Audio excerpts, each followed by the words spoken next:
The rejection came before he even stood up. Daniel Harrison saw it in the way the interviewer's pen stopped moving. He saw it in the polite half-smile that never reached her eyes. He saw it in the careful way she closed his resume, as if sealing away a story she didn't have time to read.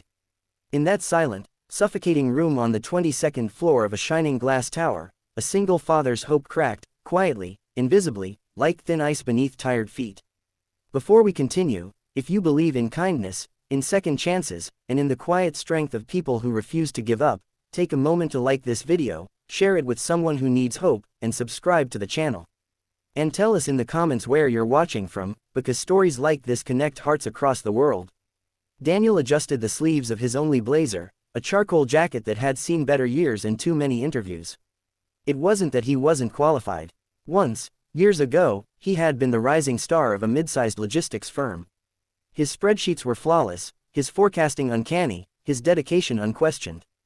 But that was before hospital corridors replaced office hallways, before nights were spent counting breaths instead of profits, before his wife's laughter faded into the sterile hum of machines.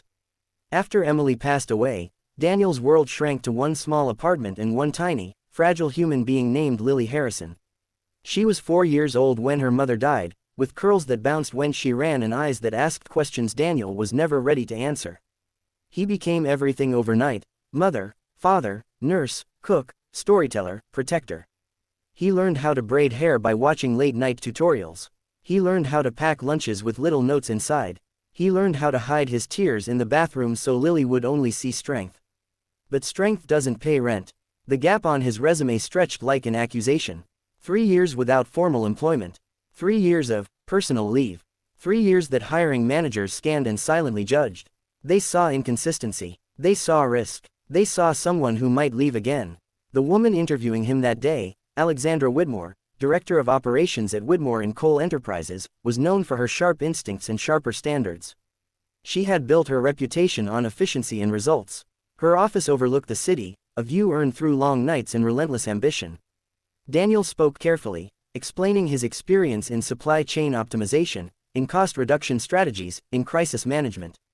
He explained how he had once saved his previous company hundreds of thousands of dollars by restructuring their distribution network. But his voice carried exhaustion. Not incompetence, exhaustion. The kind that settles into the bones of someone who hasn't slept deeply in years. Alexandra asked about the employment gap. Daniel paused. He could have lied. He could have crafted a more professional explanation. Instead, he chose honesty. He spoke about Emily, about the diagnosis that came too late, about chemotherapy appointments, about sitting on the kitchen floor at midnight, calculating insurance bills while Lily slept on the couch, about promising his wife he would make sure their daughter grew up feeling loved, even if it meant stepping away from everything else. He didn't dramatize it. He didn't beg. He just told the truth. Alexandra listened, expression unreadable. She thanked him for his time. She said they would be in touch. Daniel knew what that meant. He walked out of the building into the biting wind of late November, his hands shoved into his pockets, his mind racing with numbers. Rent due in 2 weeks. Electricity bill overdue. Lily's school trip form, sitting on the fridge with a hopeful smiley face drawn next to his name. When he got home, Lily ran into his arms with the reckless joy only children possess. She asked if he got the job. He forced a smile and told her they were still deciding. She nodded seriously, as if she understood corporate timelines, then dragged him to the kitchen table to show him the picture she had drawn, a stick figure family holding hands under a yellow sun. There were only 2 figures now, but the sun was enormous. That night, after Lily fell asleep clutching her stuffed rabbit, Daniel opened his email. Nothing. He sat at the kitchen table long after midnight, staring at his resume. He had revised it countless times. Changed fonts, rearranged bullet points, softened explanations, hardened achievements, but no formatting could hide the truth: life had interrupted his career. The next morning, inside the glass tower, Alexandra Whitmore did something she rarely did.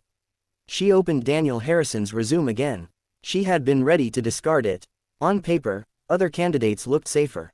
Continuous employment, prestigious firms, no gaps, no complications, but something about the way Daniel had spoken lingered with her.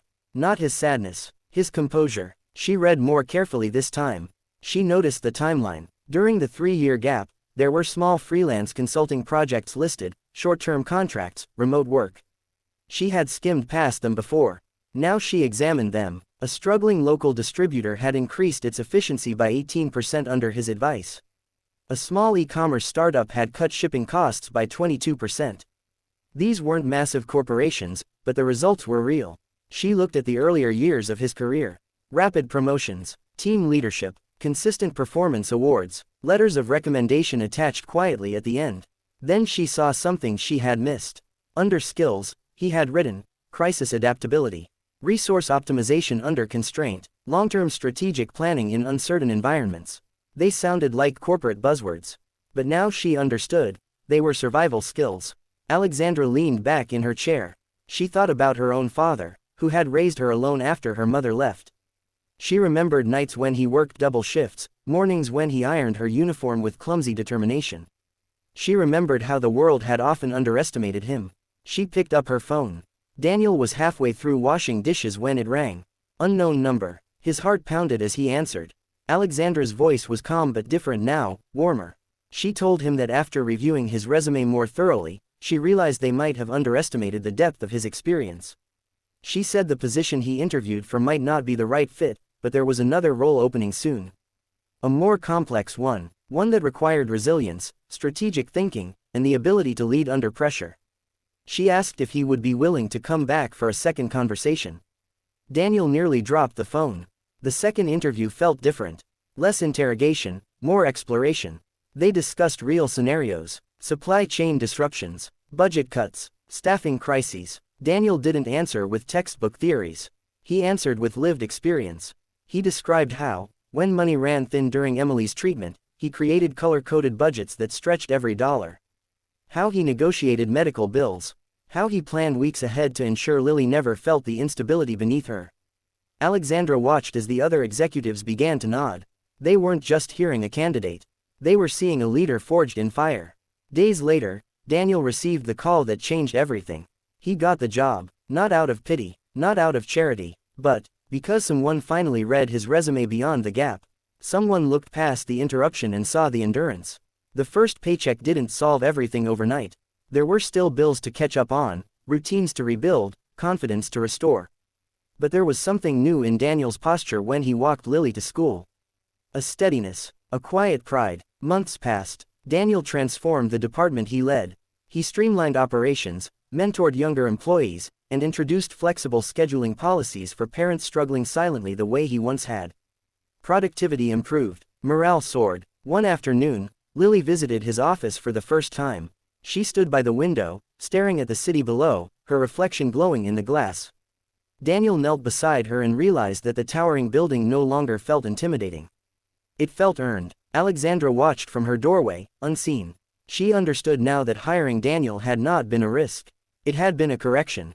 A reminder that resumes are stories, and stories deserve to be read fully. If this story has touched your heart so far, take a moment to like the video, share it with someone who might need a reminder not to give up, and subscribe for more stories that celebrate quiet strength and second chances. And before we reach the end, I have a special request for you. Comment the words, "Read beyond the gap," if you believe that no struggle should define a person's worth.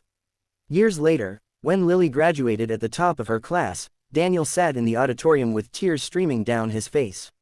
Not because life had been easy, but because it hadn't broken them. He would later tell her that the day he failed that interview was the day everything changed. Because failure forced someone to look closer. And being seen, truly seen, can alter the course of a life. In a world that often skims and scrolls and judges in seconds, sometimes all it takes is one person willing to read a little deeper. One person willing to see the strength inside the silence. One person willing to believe that a gap in a resume might actually be proof of love. And that is how a single dad failed his job interview, until she read his resume.